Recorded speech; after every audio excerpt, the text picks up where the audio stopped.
This is the airplane model. You can see it's a Champ motor and gearbox.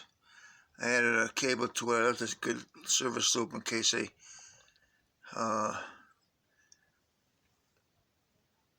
just to make sure it's long enough, and I can always cut it back.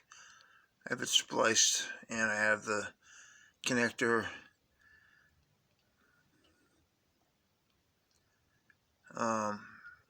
one end going into the one on the other end, and that one goes, that's the one that's cut back to 2 prongs, and it goes, it's 2 females, and it goes into the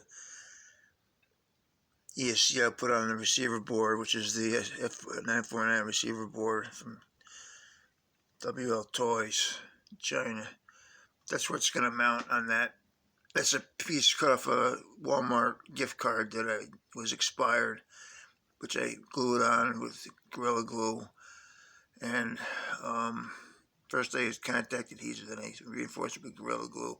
And I put the double-sided tape on there, but I didn't peel off the top covering, so it'll mount the receiver board on there. And you can see what I was talking about, how the you got on this side you got the control, you got the cross member, and this side you got the bulkhead. So it's gonna be hard to get the control rods to flex enough. You can see them in there to get them to hook into the receiver board, the control arms on the receiver board, because the servos are mounted on the receiver board. And that's what I'm concerned about, getting that mounting process done. But if I can't do it directly, I'll do it by taking the control arms off, like I was describing in the last video, plucking them off with a pair of diagonal cutters and putting them on the control rods, and then positioning the receiver board in the model, and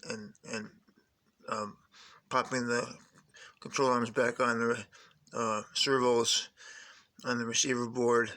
And I hope I can get through that whole process without screwing it up. But if I do, it just shows that that's probably what would have happened with the last one. So I did the right thing by flying it as a free flight model. At least I got to fly it that way. And that proved that I pursued it far enough, and pursuing it to the nth hour wouldn't have done any good. So there won't be any need to build another one after this. I guess I can bring the fuselage up to Cables and Connectors in Newington to get the connector to fit the receiver board. If this one doesn't fit, which it probably will, but if it doesn't, that's not really a problem. I can bring the whole fuselage up there. There's nothing embarrassing about that, and I can get the right connector even after putting the receiver board in the model and fastening it down, securing it down.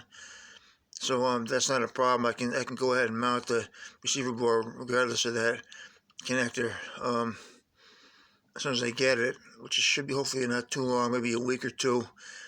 But the internet, the Amazon website says I should get it by October 29th, between October 29th and November 20th, but a lot of times it arrives sooner from Amazon than they say it will, so hopefully that'll happen. So there's the tail feathers. You can see the rudder, the elevator, the horizontal stabilizer, vertical stabilizer, the fuselage, motor. I gotta get a prop for it. That's easy to put on. Just screw it on the shaft. Control rods,